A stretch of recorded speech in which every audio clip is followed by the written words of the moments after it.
hate it. Like, we're seeing all these other people that are, getting so much, and they're getting it easy, where I'm the one that really needs it, and I'm not getting it. Like, they're just making it hard for me. I think that we are totally getting ripped off, to be honest. I think the funding that NDIS gets doesn't go to the people that absolutely need it, because people like my brother that cannot function at all, his funding gets cut. And I think that's disgusting. As a taxpayer, I'm disgusted, because I do not want my money going to people that should not be getting it. I want it going to the vulnerable people that should be getting it. Reports of individuals exploiting the National Disability Insurance Scheme, NDIS, often dominate the headlines. But the voices of those genuinely in need, whose taxpayer-funded support is being siphoned away, are rarely heard. Take Queenslander Tony, for example. As we film this, he remains stranded in his apartment, surrounded by floodwaters from ex-cyclone Alfred, unable to escape without a functioning wheelchair. My brother has progressive MS. It's very debilitating. He's had it for the last 15 years. Slowly and gradually, it gets worse. It never gets better. He never has a reprieve. He needs a specific wheelchair to get him into bed, get him out of bed, to get himself into the shower, to go to the toilet, to even reach a bench. Basically, without that wheelchair, he cannot function at all. He would be bedbound for, 24/7. Your disability is progressively getting worse. It Yeah, doesn't get better. Yeah, and that's been put in the reports and everything. And they're saying that I'm not eligible for even the SDA, the specialist disability accommodation. They're saying my disability isn't bad enough. I mean, what do they expect? How bad do you got to be? He applied with NDIS last year, or over a year ago, because the wheelchair was having issues and they only last for so long. He got rejected the first time because apparently the OT, so occupational therapist, they get paid by NDIS, didn't put enough information. The second time he got rejected because the chair was too expensive. He doesn't get to pick the chair. The OTs do the specifics and then decide what chair, is going to work for him. Is required for his disability. Exactly, yeah. So they decided they couldn't get a new one fast enough, so they decided a few months ago they will rent him one. That was delivered approximately 4 weeks ago. He had been measured up for this chair. The day they delivered it, it was too big for him. So it was for a larger person. And so they sent him the wrong chair? Yes. They said, we'll get another one for you. And it's been, like I said, around 4 weeks. He still hasn't got the chair. And this is the rental chair. This is not even his actual final chair. That's it. Paid for already by the NDIS. Correct. But the problem is it's organised by the NDIS, so he doesn't actually deal with the rental company. It's them that deal with everything. Exactly. They didn't get him a new chair. They approved a rental chair in the meantime. Yes. They measured him up for the rental chair, bought him the wrong rental chair, and now he's waiting and he's stuck in his apartment due to the floods. Exactly. Yeah, I hate it. Like, we're seeing all these other people that are, getting so much, and they're getting it easy, where I'm the one that really needs it, and I'm not getting it. Like, they're just making it hard for me.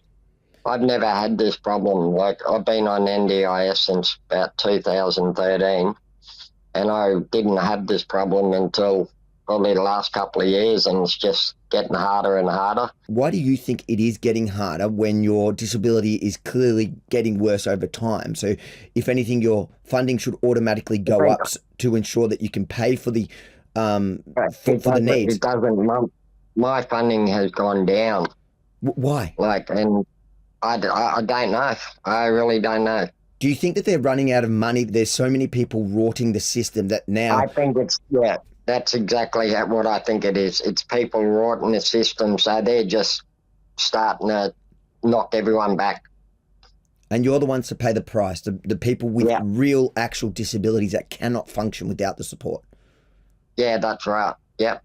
As his sister, how's it feel to be, witnessing what's happened to him, who's on NDIS who has a real need for support with real disability when you see so much fraud within NDIS, so many people rorting the system, but here your brother who's got an actual real disability, not some made up mental disability, an actual real disability who needs a chair to function. How's it been watching him not get the It's help devastating. It's absolutely devastating because I want to help him, but I don't know how to help him.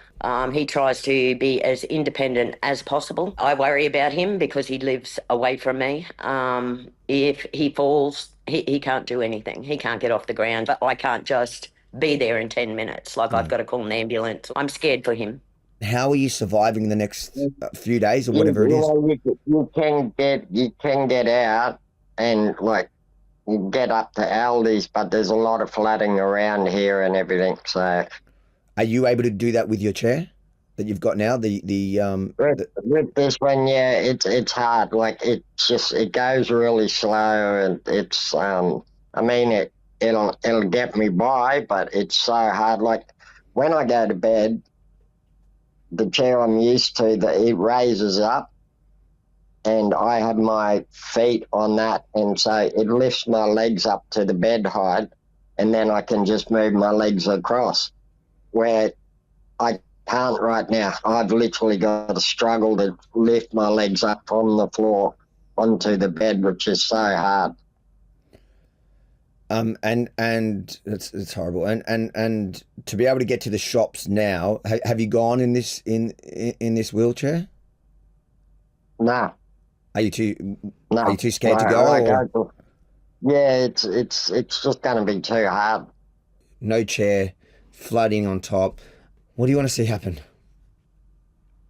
I would like, to be honest, I mean, he desperately needs a chair. I would like NDIS to get onto it as soon as possible, like now, because they have dragged this out for over a year. They've also cut his funding down in the last 12 months by half. He's in disability units. He's surrounded with drug addicts that get 3 times the funding as what he gets, and they are fully functioning, able-bodied people. And what's why is NDIS funding them? That's something you're going to have to ask them. I think they put it under mental illness. What's your message to the government, those in charge, the NDIS minister? Like, my doctors, my reports are getting put in saying what I've got, primary progressive MS. Look that up and see, like, honestly, do they think it's nothing that we can just get around without a wheelchair? We can't. It's just too hard, and they're just rejecting things just like that. Like, and I don't understand that.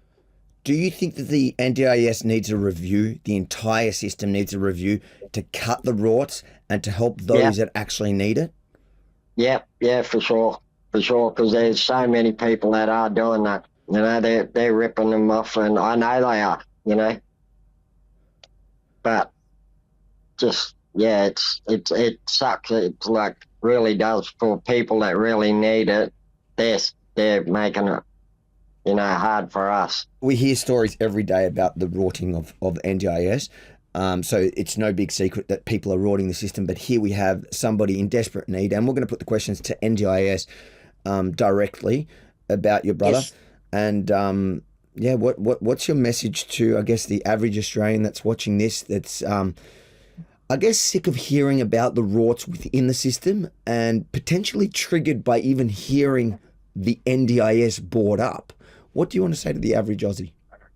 I think that we are totally getting ripped off, to be honest.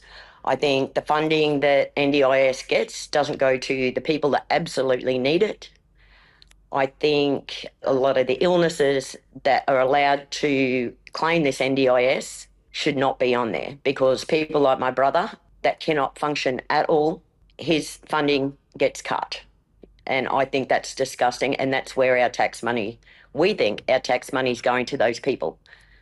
But it's going to a wider range of people that should not be getting that type of funding. As a taxpayer, I'm disgusted because, I've worked all my life and we've worked all our life, And I do not want my money going to people that should not be getting it. I want it going to the vulnerable people that should be getting it.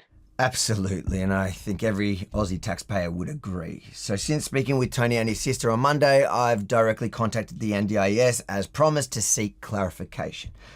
After several days of investigation, the NDIS claims that Tony's funding has actually increased, not decreased, and that his request for a wheelchair was denied because the chair was deemed unsafe. However, this contradicts a letter from MS Queensland which explicitly states that the NDIS rejected the claim due to cost, a point reiterated in an internal review that concluded that the chair wasn't worth the expense.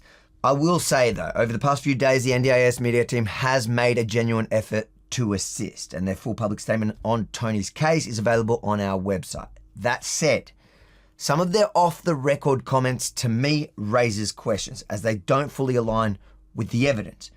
On a positive note, following my inquiries, I am happy to report that Tony has now received a rental wheelchair and an urgent assessment was conducted to test a new permanent chair for purchase. I'll continue to provide you updates on Tony's progress, whether his chair is approved or not this time, as well as his separate reasonable request, currently denied, to move from regular public housing into specialist disability accommodation. It's frustrating to see the NDIS allocate resources to people without actual disabilities while Tony, whose needs are undeniable, faces these challenges. If you believe Tony's story matters, please like, comment, but most importantly, share this post far and wide. Then visit followrv.com to join our mailing list and follow me across all social platforms to stay updated on every development. Check out followrv.com now.